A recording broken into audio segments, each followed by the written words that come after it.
So we have a couple of minutes and I'm just gonna allow people to log in. I can see people are joining.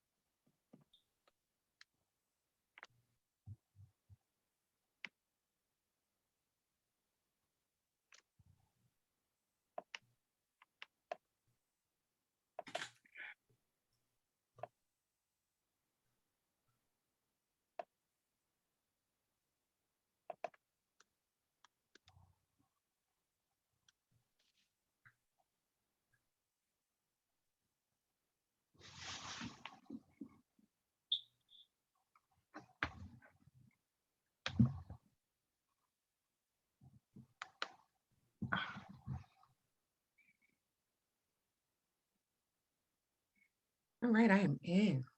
Awesome. So, good afternoon, everyone. Thank you all for joining us. This is the National Association of Counselors monthly discussion group. This month, we are talking about the school to prison and pipeline. We have 4 phenomenal panelists, and our moderator for this discussion is the amazing, vivacious, superwoman, Dr. Atasha Christian. She is a licensed professional counselor in Virginia. I've known Dr. Christian for a few years now. We're not going to talk about that, and I aging myself. She is a presenter. She's presented with the American Counseling Association. She has presented with the National Association of Black Counselors, and she is going to be our moderator for today. So I'm going to turn it over to her, Dr. Christian. Thank you so much, Dr. Nick, Dr. Battle. We have known each other for quite some time. And I'm going to say, I think one of the things that I always appreciate about you, not only academically, professionally, and personally, is just the willingness to disrupt narratives, right? And so it's something that we have prided ourselves in doing without reservation.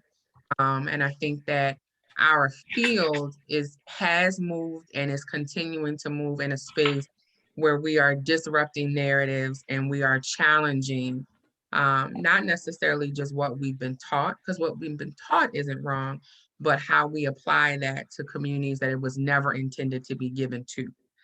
And so that is literally, I think, one of the things that has always connected us is our desire to change that, right? To question it. And so for NABC, for the National Association of Black Counselors, the exact same thing, right? We have these wonderful associations, but we also recognize that there are systems that sometimes don't give us as much grace, just really due to experiences with social and cultural capital. And so again, we have these spaces where as counselors, we sat and we watched the social workers have their, National Association for Black social workers, et cetera. And, as counselors, we've kind of sat here like, oh, well, I think we're supposed to join this division. Yes, but there's also a home that is specifically for us. And there's nothing wrong with that. Our culture has often shied away from, we make the cookouts all inclusive, and they're not. They don't need to always be that, right? Sometimes things are just for us. And so that's this space here throughout this COVID time, I think has really allowed for that. We've had some great conversations every single month. Last month was great. We've really had some great discussions. And so this is another one. I'm excited just to talk about this topic. When we talk about not just about young people, but about our young people especially, and the school to prison pipeline, and this systemic barrier that has really been created and crafted that is really designed to impact our children more than anyone else. And so that's who I am. I'm here in Virginia. I'm a director of an agency that's a community mental health agency. I serve as the director of operations, and I serve as adjunct faculty with the University of Southern California. And so one of the things that they know that I do there as well is disrupt those narratives and make sure that our counselors that are leaving are equipped to treat and train communities that look like us without compromise. And so that's who we are. So I am going to now open this up for introductions. from our panelists, and I'm not going to call on you specifically because we'll just kind of start the organic conversation. So whoever would like to unmute first, if you could tell us who you are. If you are a doctor and you prefer to be called doctor, that's fine. Just let us know. And then just kind of what you do, so that our attendees are able to hear just the experts in front of them. Good afternoon. My name is Iris Lewis Hammed-Owens. I am an educator. I just entered my 23rd year as a special educator. I have worked in the DMV during that time. I have worked in non-public, charter, currently in public schools. I have worked, I'm a special educator. I worked with students in our juvenile facilities and hospitals. I think that I'm very fortunate to have had that broad spectrum of experience, because I've seen how we move in different spaces. And so I'm just happy to be a part of the panel. Again, I will say that I currently work within a school system. However, I am here as an individual, and the views that I express are my own. Thank you. Absolutely. Thank you. We understand that, Iris. Trust me, we get it. Okay. Who do we have that's next? I'll go ahead and. Oh, sorry. Go ahead. Oh, no, ladies first, please. Oh, look at you. Go ahead, Alpha Man. Okay, so you can call me Zaina. I have been in education a little over 20 years. And like Iris, I also have worked in the DMV. I did some work with some charter schools in the DMV, and I also did some work with IBIs and independent Black institutions while in the DMV. And then I moved on to higher education and worked, of course, at Howard, Vanderbilt, and now. And then I ended up at a school, Chicago. And so I think I'll let that be where I stop. I've done a lot of work with the underserved, or I won't say underserved, because that's the unserved, and or even the neglected and the attacked or the oppressed. There's so many words we could use that would all apply here. And having to work within a system that, as we've discussed before, works so hard to keep our students, our children work so hard to narrowly push them into prison and then keep them there, increasing the rates of recidivism. So having to be inside that system and trying to thwart that system is interesting. So I'll stop there. Thanks. Thank you, Zaina. All right, Kelly, I think you were going to go next. Be brief. I'm Kelly Gilmore, and thank you for allowing me to be here. I'm currently a professional school counselor in Prince George's County at a Gwynn Park Middle School. And prior to that, I did a lot of work in DC public and charter schools. And a little personal disclosure that informs my approach and passion for this. I grew up in foster care in South Los Angeles in the 80s and 90s. So I'm a product of the community of churches, organizations, and teachers caring about young people. I have plenty of friends, frat brothers, and people I grew up with that are professionals now because of the counselors and the teachers that believed in us. So now, in terms of talking about the school to prison pipeline and disrupting it, I'm very passionate about having culturally aware educators that work with our students to disrupt that and create culture. Absolutely. Thank you for that. Yes. Fredrick.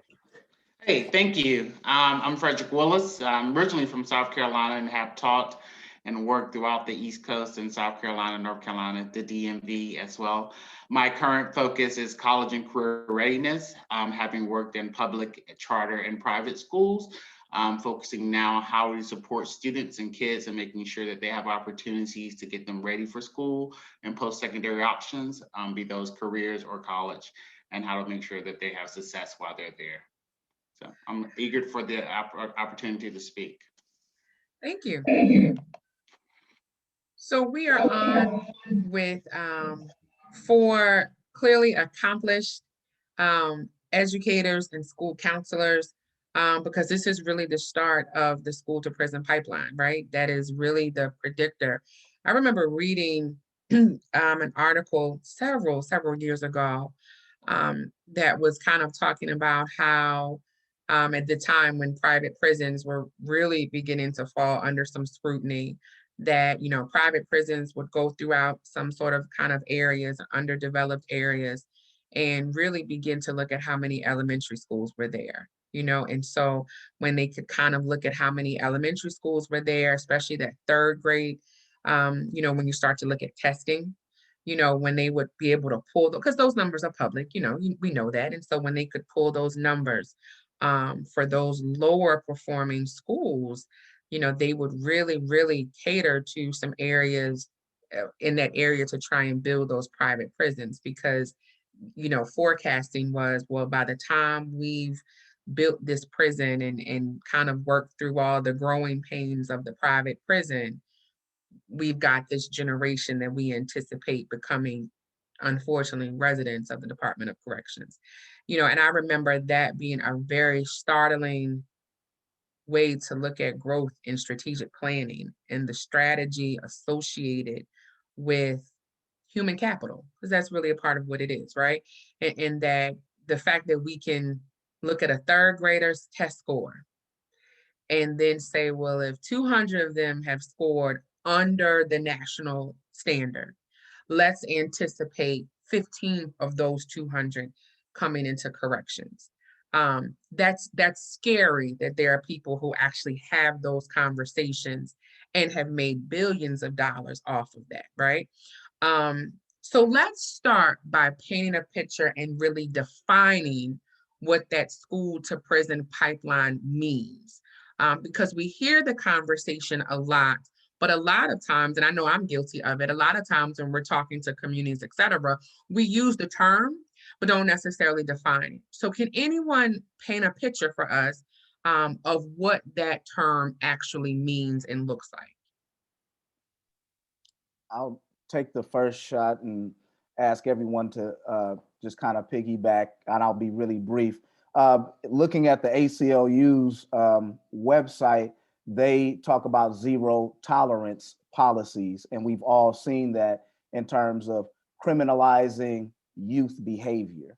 So that's what the school to prison pipeline begins at, in my opinion, mislabeling, mischaracterizing youth behavior. Whereas you look at different schools, you go to Georgetown Day, you know, versus Paul Public Charter School here in Northwest, and you see how certain behaviors are dealt with. Absolutely. And then you clearly see one group of students is developed and one group of students is criminalized.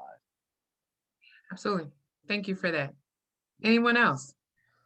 How do we define it? Right. So I would like to kind of step back from what we understand is that, as you said, the word human capital, that Black bodies have always been used for the purpose of human capital without compensation, right?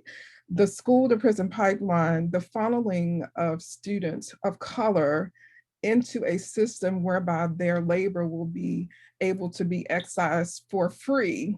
It's just another part of the historical context of Black bodies in this country, right? But what we know to be true is that, and my comments and where I've come to professionally is that we always have to have a parallel conversation. We understand that there is a system. The system is working perfectly. It is working as it was designed to do, right? So the question is, how is it that we employ our parallel system, right, as Black people, as members of community, to disrupt that system, right?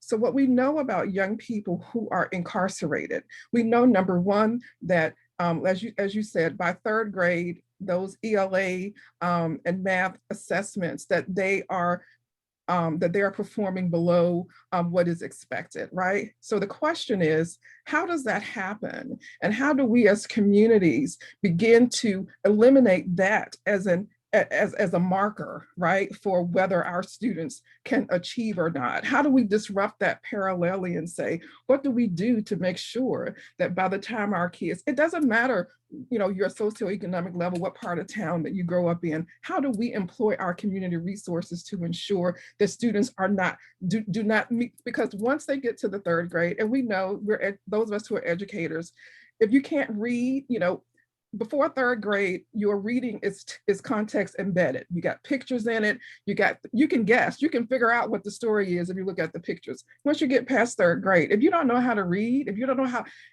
it's going to be difficult. And what happens when you're frustrated, when you're embarrassed, then you have that emotional dysregulation. You're going to act out. Right? The next thing you know, somebody's sending you to the, you're getting suspended, you're getting tested, you have an IEP, right? Because most of our young people who are incarcerated also have been in special ed, right? So these things, it's like a pathway. We know how to get there. We know how our students get there, right? And then there's another thing that Dr. Stacy Patton talks about in her book, Spare the Rod. We have what we call the parent to prison pipeline that's funneled through schools. You have students who are put in foster care because of neglect and abuse, right? And they come through the educational system, and the educational system joins with that system to also derail them to prison, right? So the question is, we understand that the system is working perfectly. How do we come alongside that and disrupt it as community? I want to kind of piggyback on what Iris was saying and go to what I think Kelly said earlier about the people that helped him. And as a professional for so long, and I think Iris was coming to this point as well, I got to this point, we have to be, as professionals, as Black professionals, I don't want to bring up and then talk about Dr. Du Bois's 10%, because I'm ambiguous. You would think I'm ambiguous about that, but we have to understand the idea of uplift as we discussed it in the 19th century, right? Like, how do we actually have a responsibility, an obligation. And I don't want to sound whatever it sounds like, but we have a responsibility to help those, Matthew, right? The least of these, right? What you have done for the least of these, you have done for me. For me. So at some point we have to understand that the things that Iris is talking about are almost, people are not aware of it. If you're going through this and you're struggling to just survive, you're not able to talk about it in erudite ways. You just have to experience it. So those we're watching, we're watching these things happen. We almost have to be then, how willing are we? How willing are we to sacrifice some of our comfort, to reach back and to help? Not everyone, but if everyone did how each one teach one, right? If everyone did something in a concerted way, in a deliberate way, then we could do this, because we do watch this happen. And the people who are doing this to our children are planning this strategy. It's a strategy. So if we don't have another strategy, then all we can do is talk about it and bemoan, right? So I'm done. So that, as the question, so let me open this for Fredrick really quickly, if you wanted to kind of tie up that pain of a picture, because there was a second question that I was about to ask, and then I think Iris was going into it, and then Zaina, you brought part of it up. So we're just going to bring those elephants in the room. But let me go to you, Fredrick. If there's something that you want to paint to that, and then I'm just gonna ask the question. All right. I just kind of want to mention that it may even happen earlier than third grade. When we look at preschool and you look at preschool suspension, the suspensions of students who are in preschool are mostly African-American, right? So we look at that aspect of it very early on, and we continue to carry that throughout schools. And then what happens is it's a poverty issue when we consider the poverty issue that's associated with school to pipeline, school to prison pipeline, and that consideration and how that impacts what's going on with our students and the support. And the fact that they don't, in my work, it's about assessment. So I test the students. I want to know where they are and where they're doing, right? And so when we look at that work and we say, what are your options and what are your choices, and how can we define those choices, and how can we show that our kids, we can expand their choices and their options?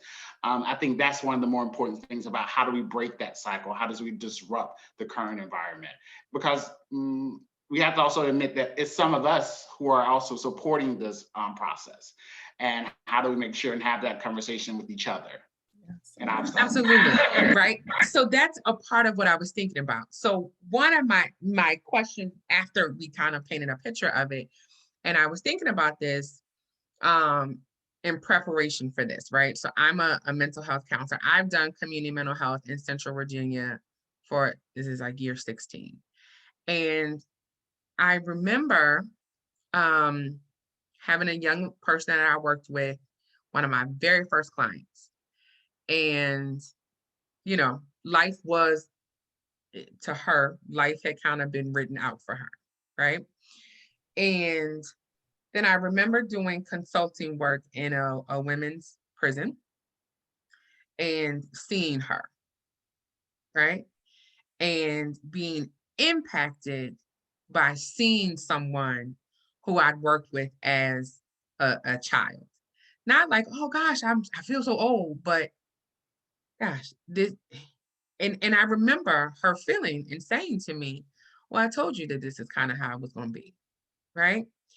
And I kept thinking to myself, how did we get here? What did I miss? What could I have done? Did I do what I could? Did I fight how I should have fought?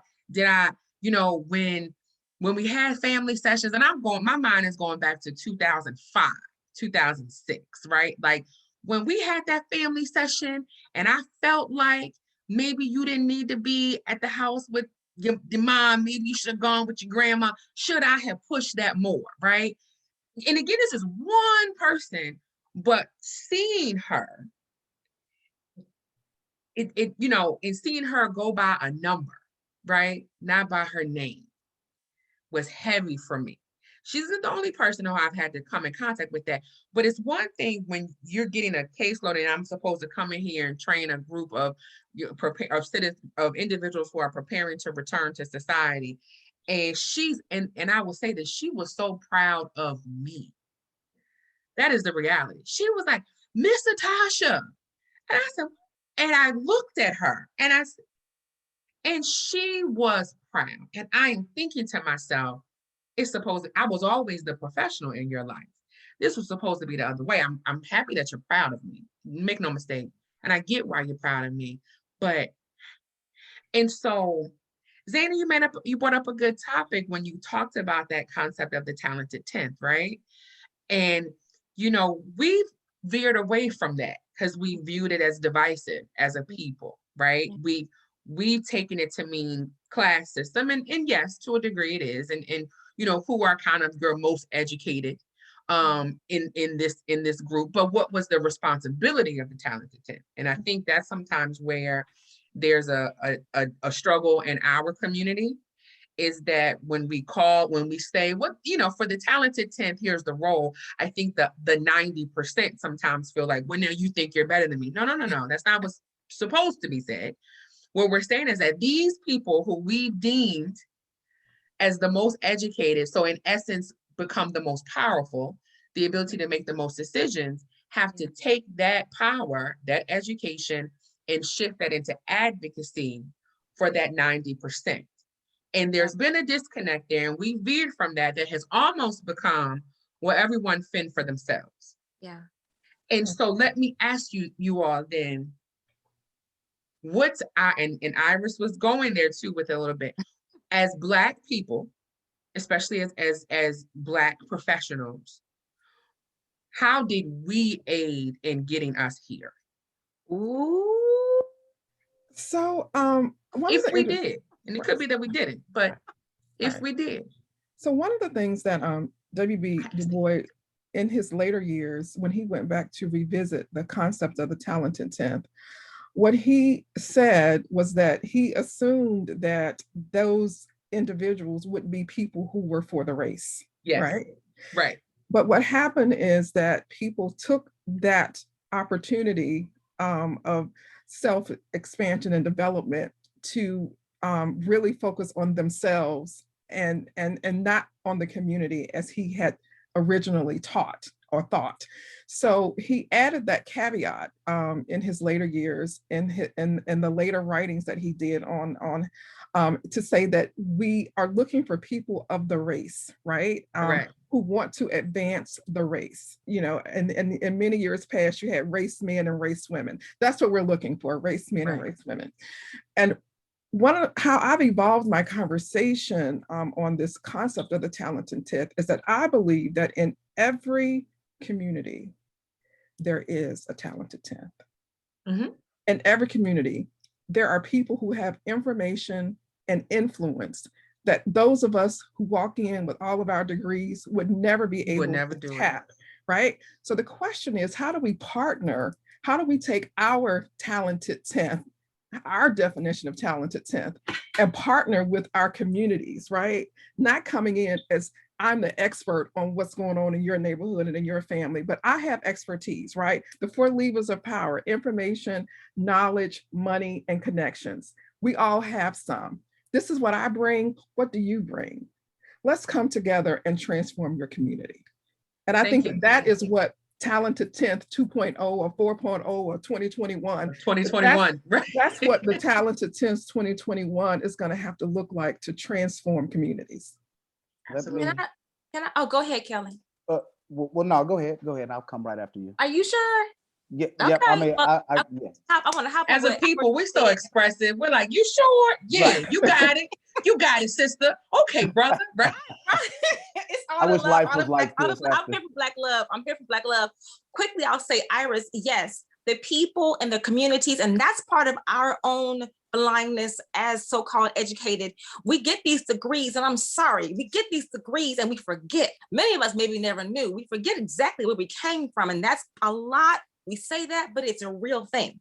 And so we do kind of discredit, dishonor, or even, I don't even know the word I want to use, but we don't respect and honor the people in those communities who figured out how to survive, even though the stakes are stacked against them, right?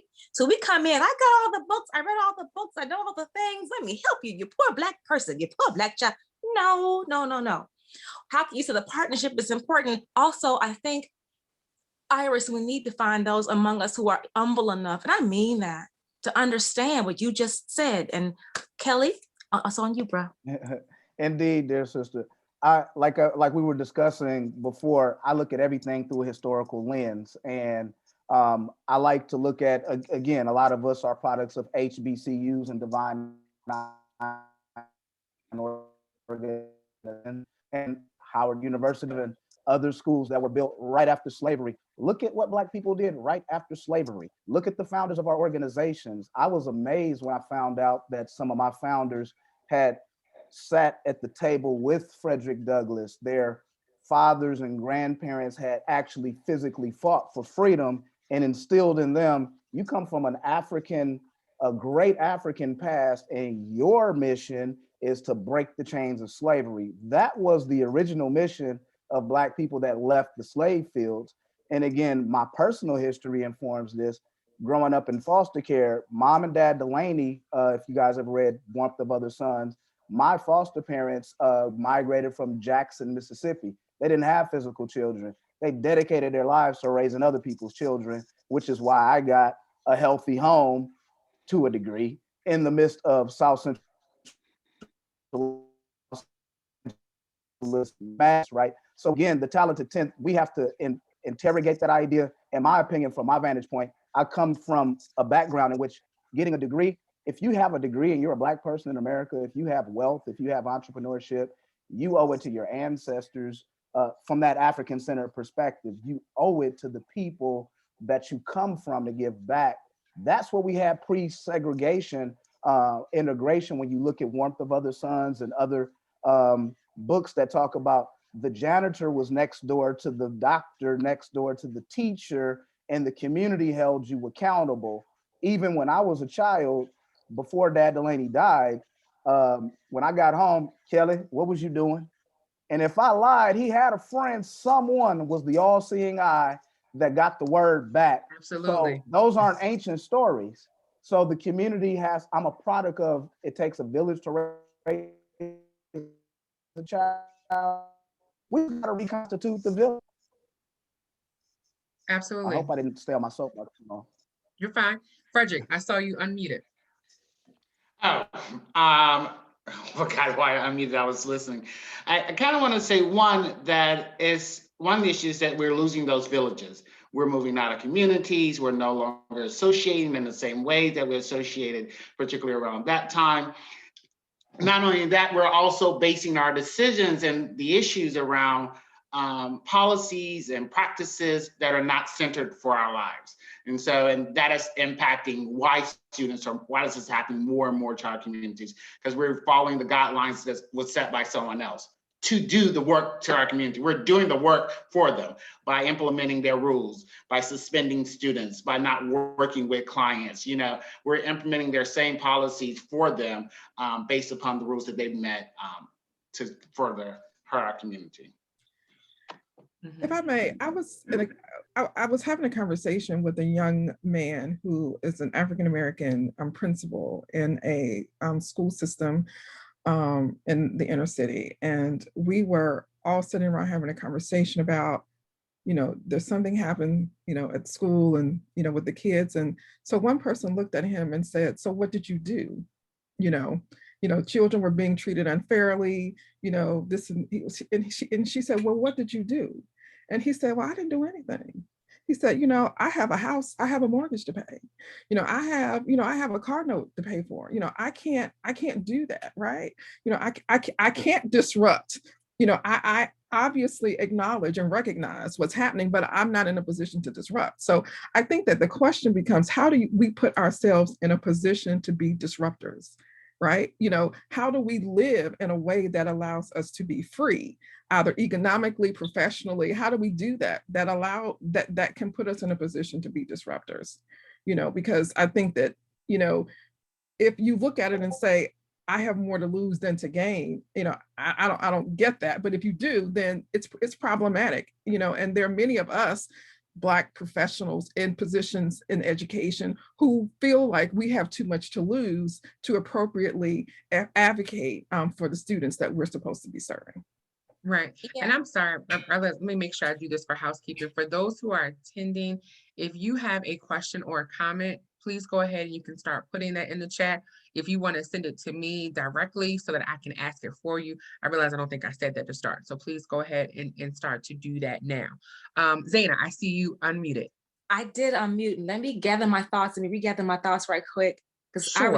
I was just said something about the mortgage and the Having stuff to lose. having things to lose. And I guess it's like a three-pronged approach. I'm taking notes and writing down as I go, as I write all the time. So three areas of that. One goes to you guys' field. So I taught at a community college in an unserved neighborhood.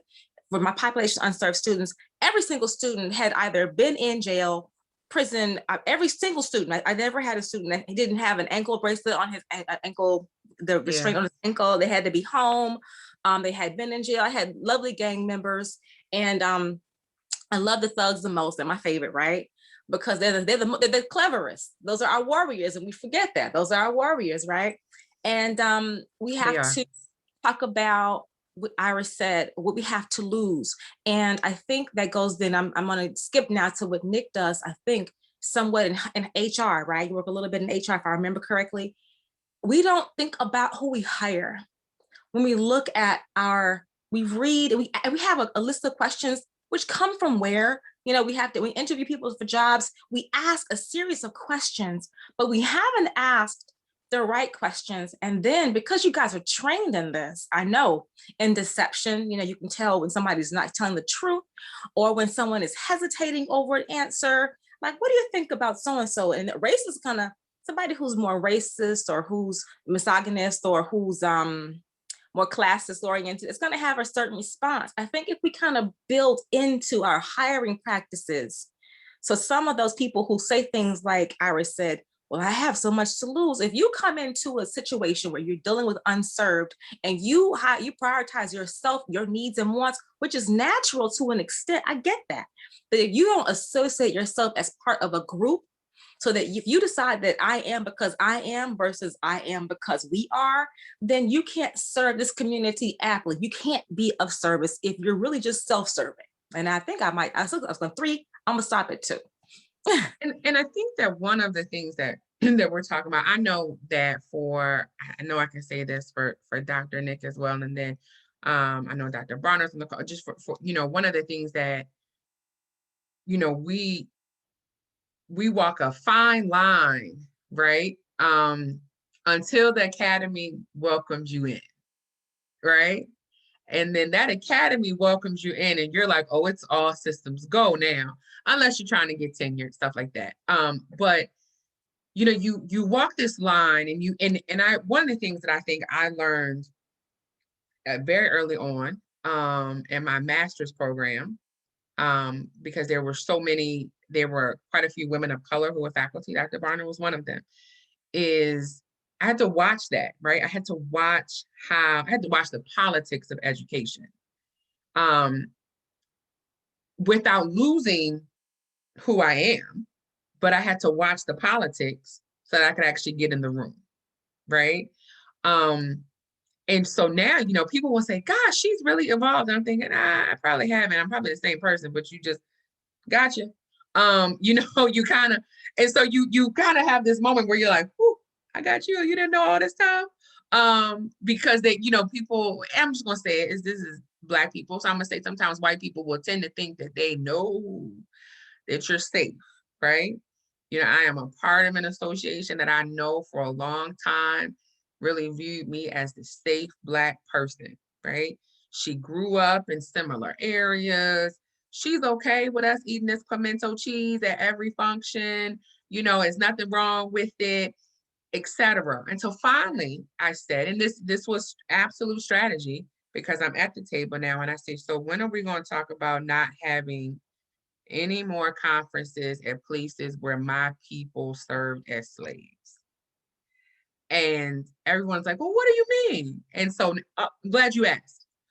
Let me pull out all these receipts, right? Because now I'm gonna cause this discomfort, because I'm gonna give you an example of when you thought we were gonna have a board meeting in a place where you said, well, this was the staff quarters. And I said, no, that was a slave house. And I'm not gonna have a meeting there unless we're gonna honor the slaves. Now, if we wanna take a moment before the meeting to honor that, I'm gonna absolutely hold space for that, right? Because I'm gonna make you uncomfortable, because I'm gonna read all the names on the wall, okay? But if we're not gonna do that, then we're not gonna call this meeting to order, because I'll turn all these tables over, right? But again, for all this time, I was presumed safe. But now I'm gonna create a space where I've not changed. Your lens has changed, because you have to come face to face with a Black woman that I like is calling me out on what I'm doing. And now I got to decide, do I like her more, or do I like my practices more? Well, I can't decide that for you, but we're not going to have this meeting in the slave quarters. That's all I can say. Nobody's going to meet, right? So I think a part of what we're talking about is that we've got I'm thinking about the principle that Iris used. My mind is thinking, gosh, that's a rough space for this brother to be in, because he's right. Because when he goes home, whether it's him, whether it's a partner, whether it's whoever, kids, etc., the family's gonna say, I get you fighting the cause, but now where does it leave us, right? And I think that is the amount of responsibility that I think falls on us at times in creating the spaces to talk about that. Because I think one of the challenges is we almost never have the Black people meeting where we say, hey, I've met this stage of my professional life. So the reality is I can push this envelope more than you can, because they're not going to take this from me. They're going to take it from you, right? That's, I think, is a part of the challenge. And I think when I look at how it applies to our children in school systems, you know, the fighters unfortunately are aging out, right? The person who was in that school system for 25 years and could fight for those kids, they're aging out. And we've not had, I think, a very frank discussion about, I can still fight this way. You cannot fight that way, but this is what you can do. When you're at the IEP meeting, let's make sure we've got some cultural accommodations in as well, right? And I think that that's perhaps where we're having a challenge, right? With our young people, because again, the families are trusting us, but if we're also gonna be honest too, and I think all of us at the table on this Zoom can say this, sometimes you sit at the table and you're looking at your own people and they trust the face of someone other than the one that looks like them. And you're thinking, listen to me. What I'm saying to trust me. You're not in the staff meetings. You don't know what they think about you. I'm telling you, right? But they'll trust this person sometimes more, right? Fredrick, I see you unmuted. Yes, I wanted to kind of go piggyback on that same topic and talk about how it is important that while we're in the meeting and in the room, sometimes at whatever level we're in that meeting, is that we disrupt the meeting, and we say what's impacting the policies and practices that do not support our students in such a way that creates success for them. And if there is a policy or a practice or an item that is occurring, then we need to speak out against that. And then it's important that we have that. And then it's important, not only that we find voices and we support those voices who do say things in the room. It's that we have those conversations in the room versus having the conversations through text or over the phone 5 minutes later. We want to do that in the room when we can. That's a good point. In that sometimes when we're disrupting,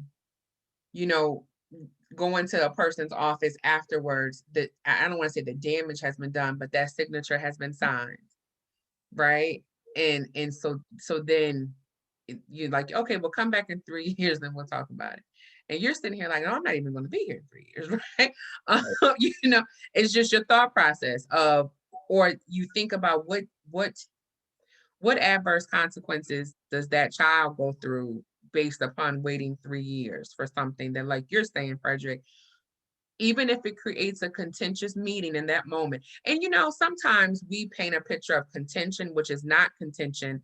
It's just discomfort because we're finally having a discussion that we should have brought to the front a long time ago, right? And so sometimes we avoid it, but we got to sit in it. And that's sometimes, assimilation and accommodation sometimes have cost us our voices. And I think that's been a part of our challenge, right? And Dr. Christian, I think also education. So educating our people as to what this IEP means. It's very similar to how when we provide a diagnosis, like this doesn't go away. Once I've done this, it sticks with you. So where they may be more willing to go along with that other person because we have learned that white people's water is better, white people's ice is better, white people's knowledge is better. If they understand that, okay, now you're willing to go along with this person, but what this person is getting ready to do to you, to Fredrick's point, is to your detriment, right? And making sure that they understand that, because as I believe Zaina pointed out, a lot of times going into those meetings and seeing all of these people with letters behind their names, it can be intimidating. It is intimidating. You come in by yourself and you don't have or feel that you have an advocate in that room. And so you just go along with what these people are saying and you don't challenge it. And I think that becomes the responsibility of us in that room, to Iris's point, as we have to be the disruptor. We have to be that. Absolutely, because we were raised to believe that you're supposed to listen to your teacher no matter what, right? And when you think about it, that's how the system, I think it was Iris who said, we all concurred, the system is doing exactly what it was designed to do, right? And so the major players in the system do their jobs. I grew up hearing, well, when you go to your teacher knows they went to college for this, they know what they're doing. And I remember my second grade teacher, I put down, I want to be president of the United States, and she told me to redo it because Black girls could only be secretaries or housekeepers. And this was 1988. And you know what I said? Okay, because I learned at home, trust what your teacher says. And she literally said, go back and she wasn't even angry with me. I can remember her face. She wasn't angry with me. She almost pitied me. As an adult, I think that's the real feeling of, gosh, this poor Black girl really thinks she can do that. And I remember going home like, so y'all lied. You cannot be anything that you can't be anything you want to be, because Miss Peckin, and I can say her name, Miss Peckin said that I can only do the following. And these things made sense to me because my grandma was a housekeeper at William and Mary, right? Made sense. And my aunts, etc., that was their role as secretary. So it made sense in what she said, which is why I trusted it. What did not make sense was my parents telling me, you can be whatever you want to be, because you told me to go to school and the teacher, and I remember my parents saying, well, now we got to go down to the schoolhouse, right? And but that was my parents, because it wasn't because my teacher had said something wrong and they found out. It's because I was challenging what my parents taught me. Because you told me to also listen to my teacher, but now you're saying you can be whatever you want to be. One of y'all got it wrong. And since you tell me to listen to the teacher, I'm assuming it's y'all. Right. So then when my parents had to come face to face with, well, maybe we shouldn't tell our child. We're going to still tell you you can be whatever you want to be, but maybe we don't know exactly who's teaching our child. Mm-hmm. And I remember that. And I remember that teacher still feeling like, well, okay, but there are no women who've been that. So then it was a difference, right? But no, her position to me was Black girls don't grow up to be that. So pick something safer. Mm-hmm. And that's who's at that time, again, this is 1988. That was who was educating me in what was deemed an above average school system. That was it. And all of us as Black kids were like, well, they all told us that. We didn't know because y'all sent us to school saying, listen to what your teachers tell you, right? And so I think to your point, Dr. Nick, is that someone needed to be in the room to say, that's wrong. My great aunt was there. And so my great aunt told that teacher, you might want to clean this up before her mom and dad get here, because this is going to be bad. But my great aunt was you could call it a paraprofessional at this point. But again, she'd been to school for 20 years at that point. So they trusted her name and her advice. But the kids who didn't have a relative that were there, those are the same kids now who literally would be like, I didn't grow up to be that. And so sometimes when we look at that school to prison pipeline, prison is the extreme, but there's a lot of detriment along the way. That prison is what arrives at the finite side of that. When we look at how do we cut down the other barriers along the way so that the school to prison pipeline is not so seamlessly planned out. If you can chop down a few rungs on the ladder, you can't get to the top. Mm-hmm. Right? So how do we do that? I saw you unmuted, Kelly. I was thinking about something that we were discussing with Iris earlier in terms of, I'll just call it being unapologetically Black, coming from an African-centered perspective, because I think, and it's something that we all discussed, I'll use a Public Enemy lyric where they said, every brother ain't a brother, because a Black hand squeezed on Malcolm X the man. And he said the shooting of Huey Newton from the hand of a pulling the trigger, right? That's it. And so I learned when I grew my locks in Los Angeles that everybody that had locks didn't grow it because you wanted to express nature and culture and get in touch with melanin and, assert your African identity. Some people thought it was cute, but I still think they subconsciously wanted locks because of something in there wanted to be African-centered. But, and again, I have a degree in Africana Studies, my undergraduate degree. I was very disappointed to find out, maturing as a man, that everybody with a Black Studies, African-American Studies degree is not about resurrecting the community. Just like everybody in education is not about teaching the children. Some people, that's the only job they could get. Whereas I always say, I love having a job and paying for my bills, but it's not a job to me. This is a mission in life.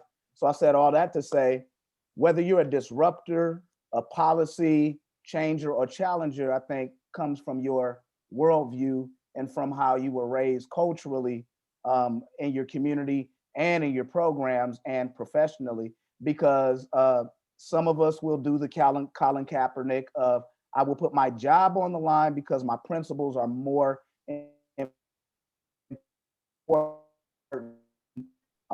And people paid way more than me before I got here. Or, oh, I got to pay this mortgage and I don't, oh, you have little faith. Like, what about what about the people that came before you? And don't get me wrong, we all have to make economic decisions that are real. And none of us want to or should be committing career suicide. But I think for me, if you become part of the Talented 10th, which good morning, good afternoon, Talented 10th, because all of you guys are a part of that. If you have a degree, you have any degree of influence in the Black community, I think you have that responsibility. And so when I am sitting at the table, I have been unpopular and have been had my contract ended at some schools because I advocated for the Black boys. I said something unpopular. For example, when I'm in the SPED room before the meeting, and we've all been there, these bad kids is still in our mouth with people that we love, labeling our children. So I think we have a long way to go in terms of continuing collectives like this, having these conversations, making people feel empowered and creating those structures so that when people are in those policy-making decisions, they're both informed, skillful, and passionate about transforming policies. I hope I didn't stay on my soapbox too long. No, I Yeah. think you're right. Yeah, Zaina. Oh, thank you so much. So quick, I won't say a lot, but I wanted to kind of add to his point about every brother and a brother and the trigger. I won't say the word because that can't be said enough. That can't be said enough. Number two, I wanted to say thanks to Nick because this is important, but it is a start. It's a tangle. We have to figure out how to unravel it. And I'll say it again. I think I said it earlier about the strategizing of the enemy, I guess, is to use the old phrase we used to use back in, I guess, the 90s, right? The enemy, right? So the idea that people are strategizing our children's demise. And as you talked about the teacher who said, girl, you can't be oh, you poor baby. You thought you could be, oh, you poor baby. You poor, oh, come here, honey. You could be a secretary. You could be a maid. Oh, it's going to be wonderful. So, and that happens, of course, at every level. It begins on TV, right? Dr. McStuffins is so big because, oh my God, a Black doctor on, absolutely, it's a huge thing. So we have a long way to go, but doesn't mean we can't get there. But I think the determination and the dedication is important. And you said something, Kelly, about career suicide. And I wanted to couple that with the idea mentioned earlier that there are those of us in the room who do have tenure or who even, like you said earlier, we're safe now, right? And so we have a little bit more leeway with regard to what we say. We're a little harder to fire, more respect or whatever, than those just coming in or we just got onboarded. But we have to still understand that people have different things we don't know in their backstories and motivations that are not covert so much as they're just unexpressed. Maybe even people don't know that they really, really want to be in the room. They want to go to the Masters and they really want to go to the golf. They want to go to the golf course in Augusta. And they really want to be seen in certain places and seen doing certain things, wearing certain things. So I think for me, it's a matter of identity, right? And I want to say this, love. The idea of loving yourself and seeing yourself as part of a community that thrives and flourishes when you thrive and flourish. So that I'm kind of going back to that. It sounds, ooey gooey, but it's real in practice. And I'll get off my soapbox. May I just wanted to say a couple of things. We were talking about having someone in the room to support parents. And I remember, I don't know whether this is still the case, when I used to work in DC, that there was something called a court-appointed special advocate. And that was a person that had been trained by the court to go into the room with parents and provide support and information and translation about what was going on. And I think that that is a model that can be used in in communities to go in and find people that people respect, right? And to provide training so that they can support families when they have to make very difficult decisions and they may not have all the information.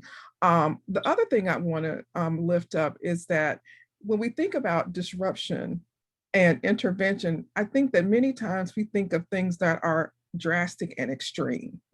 And they don't have to be drastic and extreme. And I'll give you an example. When I was a graduate student at George Washington University, I had a professor, Dr. James Jackson, and this is how he disrupted our education at a predominantly white institution. He took us on field trips. So we went to the DC jail as a class.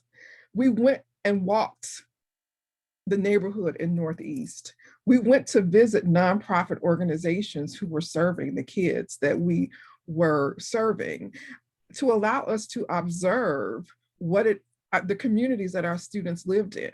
And what, I'm from Tuskegee, Alabama. I have a very different, I was wrapped in Black excellence. The doctors were Black, the nurses were Black, the bank president was Black. So this concept of living on the margins in a community was something that I was not aware of. But I will tell you, walking up to the DC jail and seeing those young girls outside the jail with their babies and strollers looking up at their, it was eye-opening for me as a Black person. So that disruption is not always something that is drastic and threatening and, and career killing. You understand what I'm saying? Yeah. So, that gives an example for that emerging professional who is listening to this and saying, I can't do any of that. My student loans are $250,000, right? Mine are hot. Listen. Ooh, I'm Inhale, exhale. Just right. Breathe. Just breathe. You can't get it from me. So, but that's an example of, there are levels to disrupting narratives and systems, right? That are all needed. And I think sometimes, and I don't know if you all have this experience, but sometimes the people who are the loudest to tell me that they are, these social justice advocates and disruptor of systems. And I'm sitting here like, but you're only that person when you knew that there was going to be a camera here. I don't see you any other time. Like, I never see you at the event. I never see you in the communities that I've been in for 16 years. You mean to tell me in 16 years, you've never come across me in the entire city of Richmond? That's not that big, right? And so I find myself sometimes cynical of those disruptors, right?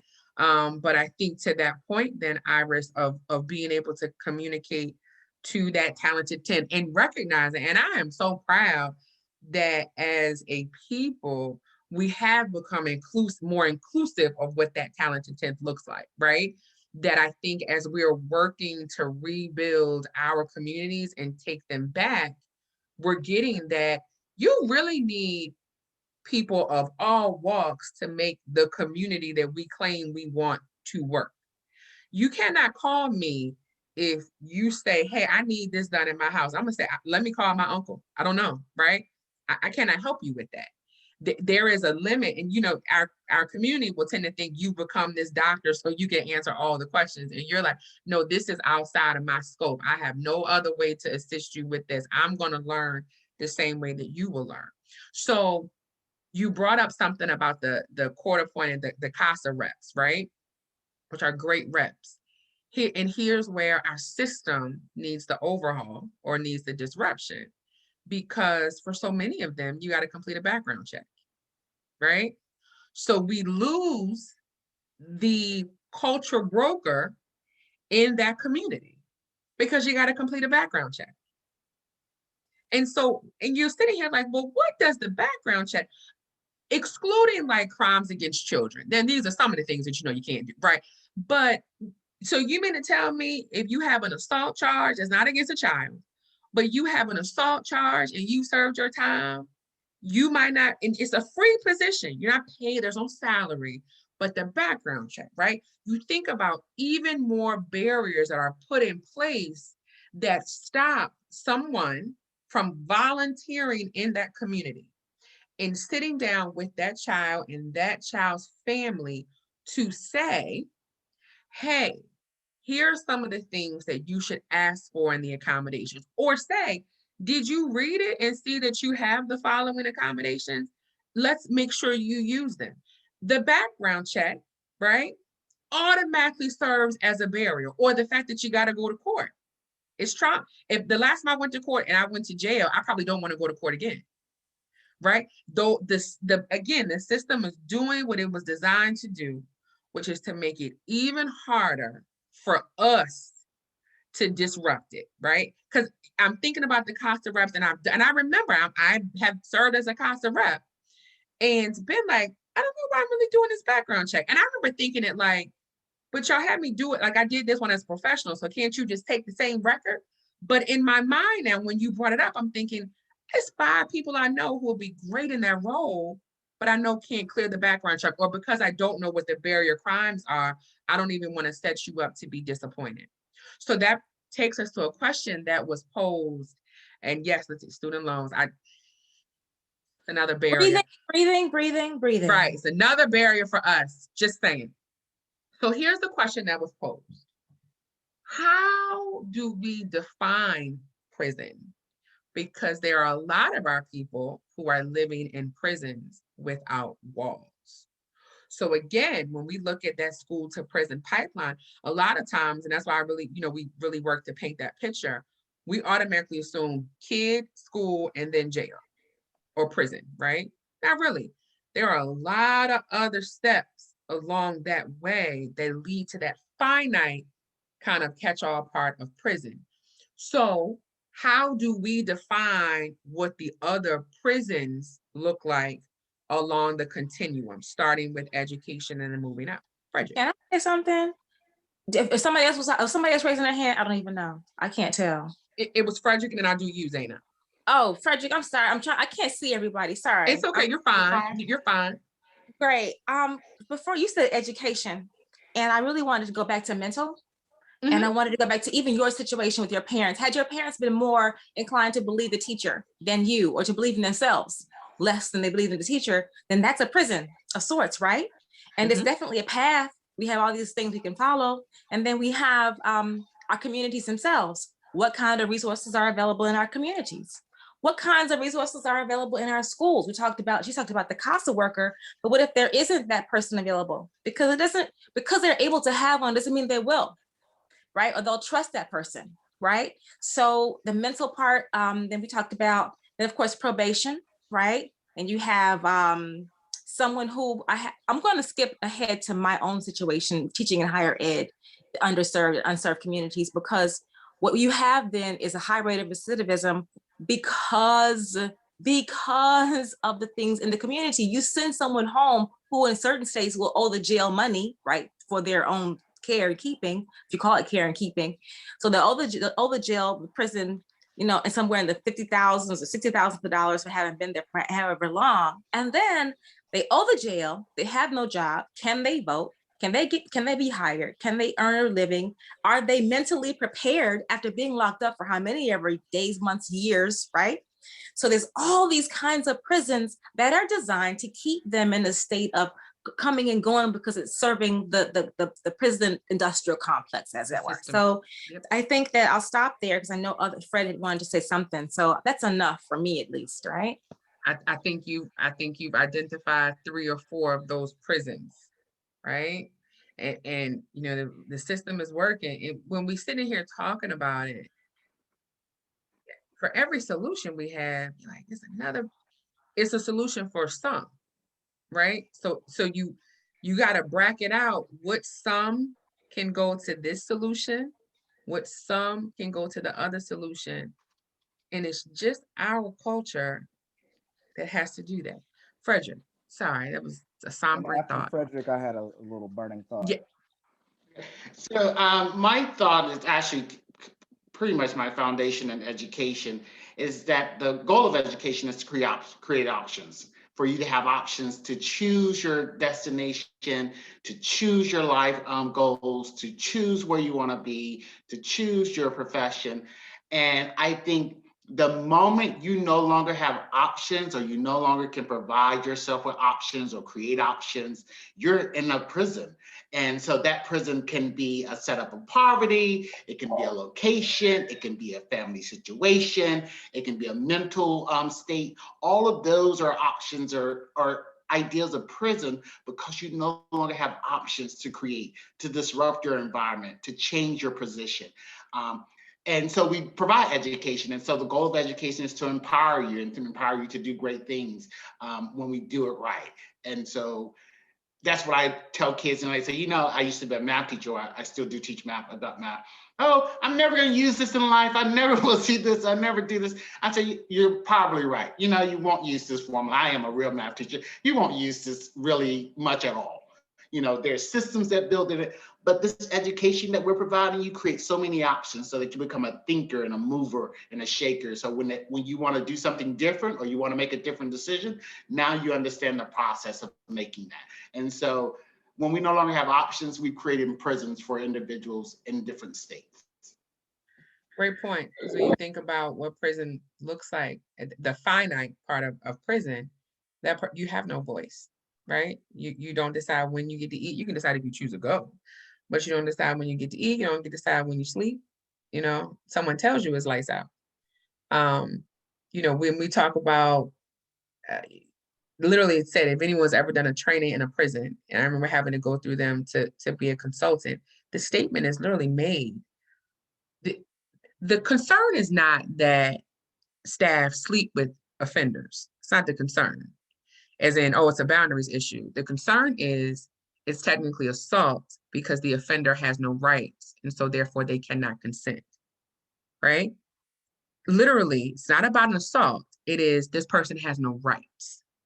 So we're literally saying, I mean, when you just said that, a part of that prison is the loss of opportunities. So along the way, right, more opportunities are being snatched, more are being snatched, more are being snatched. More are being snatched, so that almost in essence, the opportunity that becomes presented to them is prison, is the system, right? Jail, prison, etc. Gosh, this okay. Just Kelly. really quick. I just want to say really quick, and some people look at that as being their best option, and that's unfortunate because that is their only option. So, you know, prisons become a safe haven in some sense to it, which is sad. And so we have to get to that point. How do we prevent that from happening? How do we support our students and how we support family so that doesn't occur? Absolutely. So there are several other restrictive placements, right, that aren't called prisons. So along the continuum in schools, you go from the least restrictive environment to the most, right? You go from being in a class with your peers, and as you go along the continuum, now you're in like the self-contained room with, you know, only kids who've been identified, you know, but that continuum continues. So you have many students who are in residential facilities that, especially within the DMV, they're sent all across the country to these residential facilities. You have students who are hospitalized, right? Who are in psychiatric wards because of their you know, their behaviors in the community. You know, they may have committed a crime and they're in this mental facility for evaluation. But what happens is that it's like being in a prison, right? In addition to the fact that in those facilities, not only are they do they receive are they physically handled with restraint and such, but they are also they call it they're medically restrained as well. So they have, you know, so they're allowed to provide, you know, to give them medication to restrain them. So, you know, I think that when we think about all the different ways that our students, you know, there's so many different caveats to this path that we may not think about. And in regards to prison being the only option, right? So one of the things that I realized is that in having a conversation with young people about choices, we have to be careful that we do not impugn their families. Many of these kids, their father, their mother, their uncle, all the, you know, the people that they know and love are in jail, right? So when we talk to them about alternative pathways, we have to talk about it and frame it in a way that still allows them to hold the affection that they have for the people that they care about. Absolutely. I'm gonna give you something that, and I'm sure, I know Dr. Nick does this too, that we do on that counseling side of painting that picture of what incarceration looks like. Before we move on that, I'm going to try to summarize the ideas, but I got a mental picture when we were having that discussion about everyone is pretty familiar with The Miseducation of the Negro by Carter G. Woodson with the lock on the brain.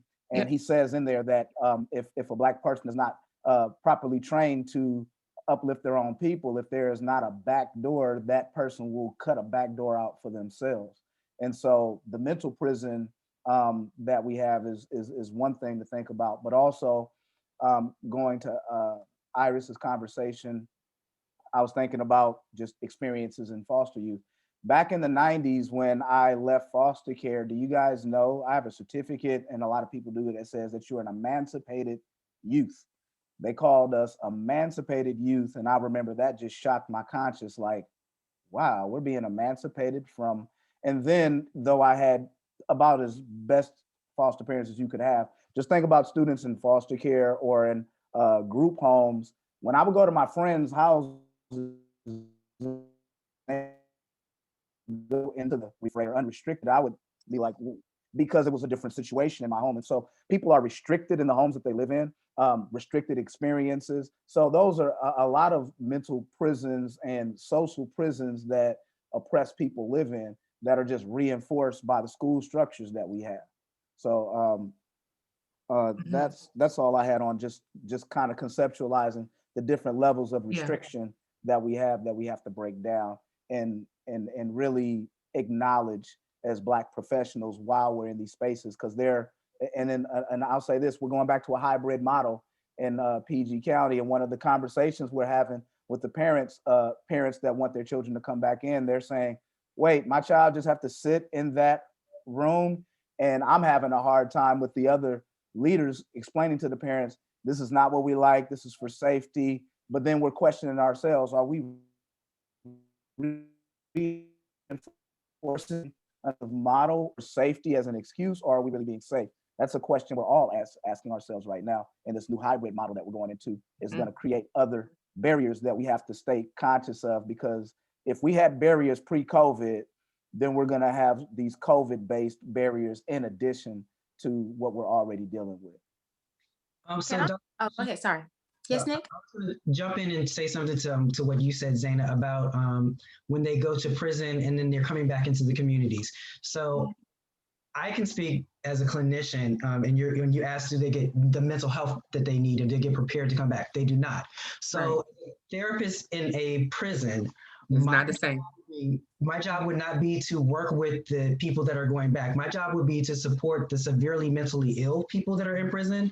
So I would work with the schizophrenics and things like that. I would not work with the folks that are coming back. So who the people that they're supposed to work with are the social workers. Now, they have to request that. And it's really a case manager. Right. There's no counseling involved. Yeah, and it is not automatically given to you. Correct. Request it, and then you get that. So again, the system is doing exactly what the system is designed to do, because I've had you in this confined, restrictive environment. I'm placing you back in the world, but I'm not equipped you to do that. You have to know that you need to ask me to equip you to do that. So recidivism is most likely going to happen. And Dr. Nick, right, the reality, and I don't knock any of my helping professionals who work in the prison, right? But I acknowledge that there are two types. There are those who simply kind of work their way up and maybe have a bachelor's degree, and so they become the working title of counselor. There is no clinical part to that. Then there are people who actually work on the behavioral health, mental health side, who are providing that, right? But it's really counseling to help you cope on the inside. The counselor that you meet with is really prepping you to go home. What's your home plan? What's the address? Because I want to make sure your PO has it. It's truly just prepping you to sit in front of your probation officer once a month. That is the truth, right? Because Dr. Nick and I could both go into a prison right now and have the working title of senior psychologist. Neither of us is a psychologist. Wow. Neither of us. On the outside, we would never apply for said job. Why? Because we can't administer those assessments. Okay? I would be like, you want me to do what? With who? Why? Right? That is a fact. Again, the system is doing what it was created to do. And that is, imagine that same kid that y'all teach at 7, who comes in at 25, who you're going to say, well, that you're going to sit in front of Atasha. She's a great counselor.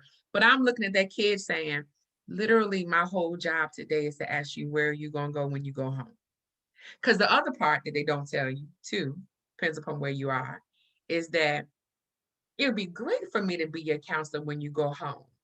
But the government says that we can't communicate like that until you get off probation. So I can't do it, even if I wanted to. There's a conflict. The system creates all those barriers that even when they meet that great counselor, and I say this, the only way that they could get that working clinical relationship is for that counselor on the inside to quit their job on the inside. That's the only way. God. That is a fact. So when we talk about the recidivism is so high because they leave ready to come back. And when we look at the discussion about the opportunities, about prison kind of being the only opportunity, or I think when Iris was talking about, you know, that might be their connection to their family, et cetera. For some people on a clinical side, prison is the safest side for them. It gives them the most peace that they've ever had. And that's scary to think about, right? It gives them the most peace that they've ever had when they are living in chaos and they are living in trauma and they are living in the space of being unsafe. It gives them peace. So sometimes to return home, I don't want that because this is peace in here. I don't have to talk on the phone if I don't make a phone call, right? I don't have to do any of those things. It is a space of peace. And so one of the things that I know we do clinically, I always tell parents, when you tell me another parent is locked up, I always say, so what does your child think? Because I want to make sure I follow whatever story you got in the house, right? Tell me where, because I don't want to say prison, right? But also too, clinically, and I think this is where, as counselors, we need to make sure we're having this conversation with school systems as well, so everyone has the same message. Because we often say, well, you want to be a good person so you don't go to jail. That's we can't send that message anymore. We used to tell people, be a good person so you won't get in trouble with the police. We can't send that message anymore. Then we used to say, well, if you're a good person and you follow the law, you won't get shot. We can't send that message anymore. These are messages that over time we have learned we can no longer send. Because our kids are going to say, well, what about, and what about, and what about, and what about? So we can't send those messages anymore. So we say, sometimes we do make bad choices, and sometimes these things come with consequences, right? And so again, I'm not here to put judgment on your fill in the blank, whoever is in your life, because that's where they are. But my hope is that that person is saying to you, hey, you and I talk about this, right? So we have to stop sending that message that you don't want to do everything you're supposed to do so you don't go there. Because like we just talked about today on this call, you can still do everything right. But the system is almost helping rig and design where you go. And I think it's just we know it, right? But when you highlight it, it becomes something different. So let me ask you all this as we prepare to close. As educators, what do you need from other stakeholders and other systems in order for us to begin dismantling parts of these pipelines? What is it that, because the reality is that we often ask too many things of our educators because we're comparing educators to the teacher that I had that sang in the choir at my mama's home church in '89, right? There was no testing then. It's different. You know, I can't compare you to Miss Brown, because Miss Brown did everything at the school, but Miss Brown also probably wouldn't teach in 2021, right? So it's unfair to continue those comparisons and to continue asking things that are too much to do, right? So what is needed from other stakeholders and other systems for us to begin dismantling that? And I'm going to ask each of you to be able to answer that for us. Christian, I just want to say, I've been wanting to answer this question so much because I had not been able to say this one important thing. I really want people to understand. I did not say higher education, college. There is absolutely no preparation for college None. And for our students, our children, there's even, I'd say there's even less. And then we have the shackling, your hands are tied, because with FERPA, that means you can't even do what you used to be. Miss Brown couldn't teach because Miss Brown wasn't supposed to know your business, and she couldn't tell nobody your business. So you come into the class acting like a complete fool. I can't tell nobody except, and then if you have a school with no social services, no offices, nowhere for the student in crisis to go, and you're not even supposed to talk about it. If they don't self-identify or if they don't ask for help, you can't even suggest help, because then you're in trouble. Trust me, I know. So you can't be that caring, loving Black mama you used to be able to be 10, 20 years ago, because you are definitely shackled. So I don't know what stakeholders like maybe NABC can do. I don't know what they can do, but the idea of somehow caring, an IEP doesn't just go to college with you. You're still you.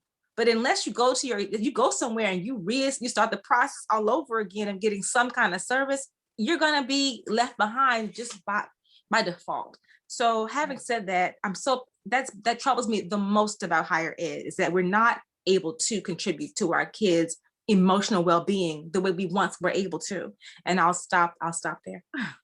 I agree. I'll take a shot. If those of you guys that were trained as social workers are familiar with like the eco map, the student in the middle, and you have the community. So I think of school community partnership. I think about unapologetic capacity building of Black professionals. I promote PBIS at every school that I'm at. So I promote restorative practices as opposed to the punitive practices, respecting the humanity of students, because we dehumanize our students and allow it to be done every day. We have to empower our parents, single parents, young parents, and we have to build gaps between Gen X, baby boomers, Gen Y. We all have, and we need to build coalitions amongst those different levels of professionals, because the millennials, they're sharp with technology. We need them. You need the baby boomers' wisdom, and then you need us Gen Xers that are kind of the bridge between both generations. So that's my suggestions in terms of us building our community capacity to recreate that village that our people created excellence with post-slavery before we really got broke down in integration. Good stuff. Who's next? What do you need? So I think that I will kind of piggyback on what Kelly is saying, and say that because we already know that the system is working, right? That it's important that when our young people come to meet the system, that we have shored them up, right? That we have that they feel safe and secure in spaces outside the system, right? That they are equipped, that they know how basic skills, that they can read well, that they are not unfamiliar with the concept of learning, right?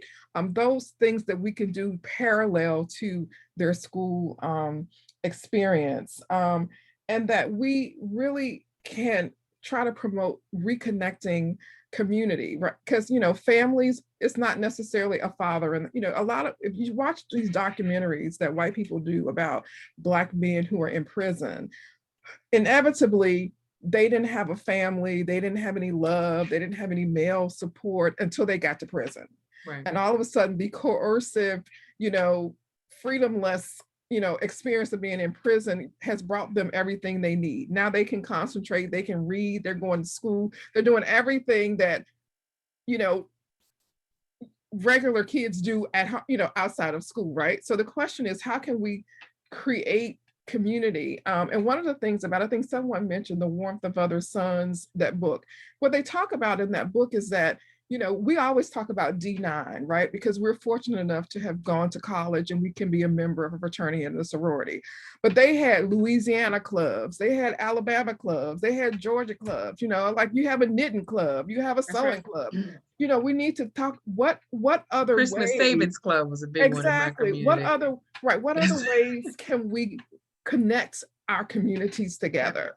You know, I mean, you know, my mother used to play Pekino. She had like a whole crew of ladies who used to play Pekino on Friday nights. You know what I'm saying? There are a lot of different ways that we can create and connect community where people can provide support to one another and to our children. And I think that we do need to come out of the D9 HBCU cloud and say, okay, what is happening on the ground in our communities, and how can we help facilitate that? And so that's kind of my Absolutely. Fredrick. Oh, Lord. Okay, tech issues. So I'm going to add to that and say that when we are in those community spaces, that we speak out, and then when persons do speak out, we encourage them and we support them speaking out as we examine removing policies and practices that prevent our youth from obtaining or getting access. Is it a placement test? Is it a program test? What are those things that are preventing them from taking part of and being a part of the society in which they want to be a member? And so we look at those things. And then I will encourage, as a plug for work, to support college and career activities that give kids options to do more and to do different, supporting those in the best ways possible, because states and governments have put lots of money in it and we're not doing what we really need to do in order to fully take advantage of those things. Absolutely. I hear all of you all in that just kind of salient theme of community, right? Whether it's doing restorative practice work, you know, if it is making sure that our systems are able to communicate what systems like recidivism look like. How do we stop that? How do we teach those skills that are designed to be livable, sustainable life skills? You know, and then how do we come in and really create these spirits of community, and that they are not divisive, that they are inclusive of as many groups as possible. While then making sure we communicate to people that you do, college is not the only avenue to being successful, right? I mean, listen, there are people who I'm like, that's your billable out. Okay, that's all right. You know, and I just think over time we have gotten to a space of it's almost becoming us versus them, and that fight, and again, that's a part of how the system was designed for us, right? That we have so much of it that we didn't play into because we don't love each other, but we've been taught to get to where you need to get and then pull others along the way. But along the lines, we've kind of taught the different things. You think about our generation, my parents were big on go to college, because that wasn't an opportunity for them. And so, you know, and then I get up here with like all this student loan debt. And I'm like, is this what y'all told me to do? You know, but I say to my niece and my nephew's generation, college, if that's what you want, fine. But how are you going to be successful other than that? And so I remember having to have a very upfront conversation with a family member and say, college is painful for this person, and we need to be honest about that. College shouldn't bring you pain. And so I remember the family member saying, but then how's he gonna make any money? And I said, but you can't see that he's doing very well in what he's doing right now. He's 25 and he's making roughly 45,000. So how do we cultivate his professional development there, right? Why pull him from that to have him go to college, hate it, not do well academically? Because the fact is that there will be no graduate school for him because he can't do well undergrad, right? If he's doing this here, keep shooting for that. But that's we're now going back to having those inclusive conversations. So I think the concept of community is what I'm just hearing from all of you all, and recognizing that all working parts of our people are needed in order to affect this change.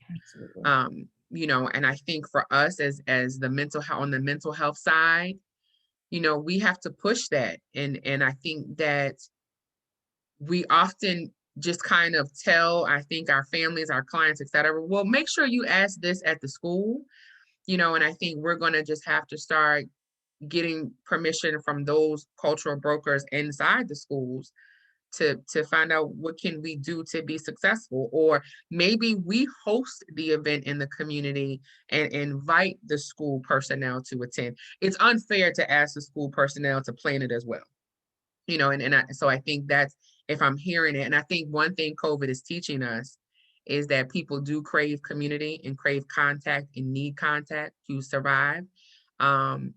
And what we have learned is that things that we thought would not be successful because we were going to use technology are successful.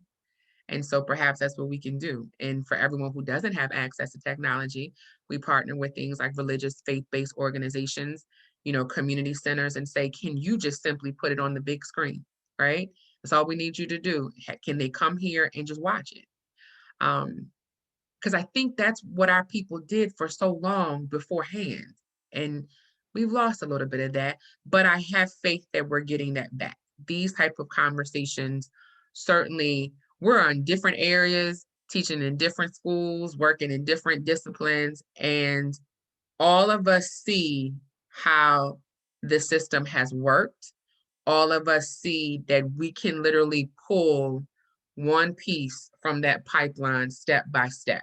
And so to you all as educators, and I don't say this to sound like a cliche, I really don't. In your capacities, I know I can say this on behalf of Dr. Nick, what you all do is not easy work. And you all have navigated the education of our young people in unprecedented times.